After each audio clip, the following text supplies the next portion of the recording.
اچھا ایک بات بتائیں علی بھائی, آج کے دور میں 2023 میں موجود ہے, سیٹلائٹ کا دور ہے اور ترقیوں کا دور ہے, کون سا ایسا جزیرہ ہے جو کہ دنیا سے غائب ہے؟ کیا وہ جزوی طور پہ حضرت تمیم داری کو دکھا دی گئی تھی؟ اللہ نے پردہ رکھا ہوا ہے کہ قرب قیامت وہ پردہ ہٹے گا, یا جیسے ساحل الدین صاحب بولتے ہیں کوئی پورٹل کھلے گا اور وہ پورٹل کے تھرو ظاہر ہے بھائی یاجوج ماجوج کہاں ہے؟ کہا جاتا ہے کہ کوئی زمین کا حصہ باقی نہیں رہے گا, اتنی لاشیں ہوں گی, تو وہ یاجوج ماجوج ایگزیکٹلی زمین پہ تو فزیکلی نظر نہیں آتے. تو یہ اس پہ آپ کی کیا قسم کی قرآن و سنت کے ساتھ تب آزمائی کرنا ہم تو اسے جائز نہیں سمجھتے. صحیح. جتنا نالج ہمیں قرآن و سنت کی روشنی میں بتایا گیا ہے ہم اس کے بعد اس پہ کلام نہیں کریں گے. ہم لاجیکلی آپ کو بتاتے ہیں, یہ اللہ تعالیٰ نے قرآن پاک میں بھی یاجوج اور ماجوج کے بارے میں فرمایا کہ اللہ تعالیٰ جب چاہے گا انہیں کھول دے گا. جب تک اللہ تعالیٰ نے نہیں کھولا ان کو, چاہے وہ اس پلانٹ ارتھ پہ بھی ایگزسٹ کرتے ہوں, پردے میں رہیں گے, کسی فزیکل انسٹرومنٹ کے ذریعے آپ اسے ڈیٹیکٹ نہیں کر سکتے. اچھا اس کے میں آپ کہیں گے اس کا ثبوت, میں آپ کو ثبوت دیتا ہوں. مجھے بتائیں, صحیح مسلم میں حدیث ہے کہ نبی علیہ السلام نے شب معراج بیت المقدس میں تمام انبیاء کی امامت فرمائی. باقی انبیاء تو برزخی طور پر آئے تھے, دنیا سے تو جا چکے تھے. ان کے بارے میں تو آپ کہہ سکتے ہیں کہ وہ فزیکل نہیں تھا بلکہ ایک برزخی معاملہ تھا, خواب بھی نہیں تھا لیکن برزخی معاملہ تھا. نبی علیہ السلام تو اس دنیا میں سے گئے تھے نا بیت المقدس میں, سمجھ گیا. اچھا اب ایک شہر کے اندر 1.25 لاکھ بندہ اکٹھا ہو جائے, اور وہ وہاں تو ہلچل مچانی چاہیے.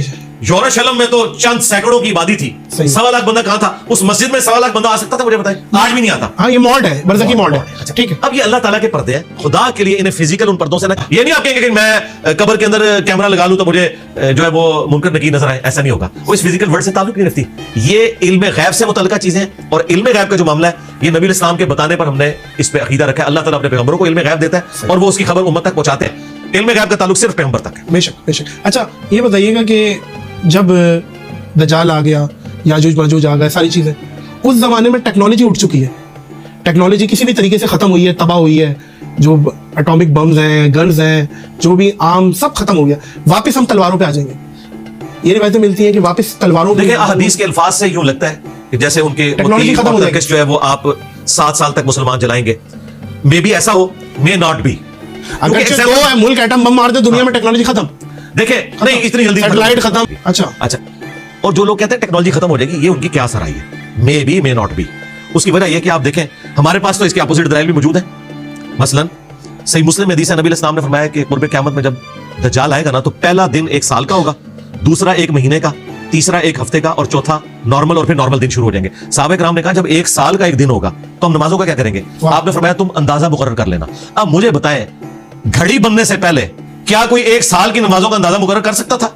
لیکن آج گھڑی کی برکت سے ہم 24 گھنٹے کا دن رات کرتے ہیں, سورج افق کے علاوہ یوں چلتا ہے, آپ عشاء کی نماز پڑھ رہے ہوتے ہیں. ٹھیک ہے, تو بات یہ ہے کہ اس طرح کے ورڈکٹس دینا کہ یہ ہو جائے گا وہ ہو جائے گا, بھائی جب تک ہوتا نہیں ہے ہم کوئی رائے نہیں قائم کر سکتے. اور میں آپ کو ایک اور بات بتاؤں, جو صحیح مسلم میں قتل دجال والی حدیث ہے, اس میں الفاظ ہیں کہ حضرت عیسیٰ ابن مریم کے سانس سے وہ پگھلے گا اور عیسیٰ ابن مریم مقام لد پہ اسے قتل کریں گے. مقام لد پہ 60s میں آ کے اسرائیل نے انٹرنیشنل ایئرپورٹ بنایا, اور لوگ حیران تھے کہ یہاں پہ آ کے اس گاؤں میں بنایا, اس سے پہلے نہیں ایگزسٹ کرتا تھا. وہی ایگزیکٹلی اہم ممکن ہے کہ وہ اپنے چارٹر طیارے میں بھاگنے کی کوشش کرے اور عیسیٰ ابن مریم اس پہ میزائل مارے, جس کو نبی علیہ السلام نے تیر سے تشبیہ دی ہے, کیونکہ پھینکے ہوئے ہتھیار ہے نا, تیر آپ میزائل بھی کہہ سکتے ہیں. نبی علیہ السلام جس لینگویج میں بات کرتے تھے نا وہ ان کے زمانے کی لینگویج تھی. آج کے زمانے میں اس کو ٹرانسلیٹ کرنے کے لیے نبی علیہ السلام نے اسی زمانے کی لینگویج کو استعمال کرنا ہے. آپ آج کے زمانے کی لینگویج نہیں یوز کر سکتے تھے, ورنہ آپ کی جو بیست خاصہ تھی جن لوگوں کی طرف, انہیں تو وہ کمیونیکیشن گیپ تھا. یہ جو لوگ اعتراض کرتے ہیں نا کہ قرآن کی جو لینگویج, قرآن اس لینگویج میں بات کرے گا جو اس زمانے کی لینگویج تھی, اس کو ہم نے انٹرپریٹیشن اس کی کرنی ہے. جیسے سورۃ الانفال میں ہے کہ پلے ہوئے گھوڑے تیار رکھو جہاد کے لیے. اب مجھے بتاؤ کہ اس سے کیا ہم یہ رزلٹ نہیں نکالیں گے کہ ہم نے جدید اسلحہ تیار رکھنا ہے؟ اچھا سورۃ الانفال میں اللہ تعالیٰ نے فرمایا کہ پلے ہوئے گھوڑے تیار رکھو جہاد اور قتال کے لیے, تو اس کو آج کے دور میں آپ یہ ٹرانسلیٹ کریں گے کہ آپ نے جدید اسلحہ تیار رکھنا ہے. اب اس زمانے میں تو یہ لینگویج تھی. بخاری مسلم میں حدیث ہے, آگاہ ہو جاؤ طاقت پھینکے ہوئے ہتھیاروں میں ہے, آگاہ ہو جاؤ طاقت پھینکے ہوئے ہتھیاروں میں ہے. تو سرکار منگولوں نے اتنی بڑی امپائر پھینکے ہوئے ہتھیاروں سے کیا ہے. وہ تیر انہوں نے ڈیزائن کیے تھے, یہ تیر کے جو ماڈرن ڈیزائن ہے نا یہ انہوں نے کیے تھے, جو ٹیڑھے نہیں ہوتے تھے. اس کے پیچھے آپ نے دیکھا انہوں نے ونگز لگائے ہوتے ہیں, اس کی وجہ سے وہ ادھر ادھر نہیں جاتے. اور آج میزائل ٹیکنالوجی پھینکے ہوئے ہتھیار ہے. آج آپ کے پاس میزائل نہ ہو, آپ کا ایٹم بم کسی کام کا نہیں ہے. آپ جہازوں کے ذریعے ایٹم بم نہیں پھینک سکتے, جہاز ٹارگیٹ ہو سکتے ہیں کیونکہ ان کی سپیڈ اتنی نہیں ہوتی ہے جتنی سپیڈ میزائلوں کی ہے. لہٰذا نبی علیہ السلام کی بات آج بھی ویلڈ ہے کہ طاقت پھینکے ہوئے ہتھیاروں میں.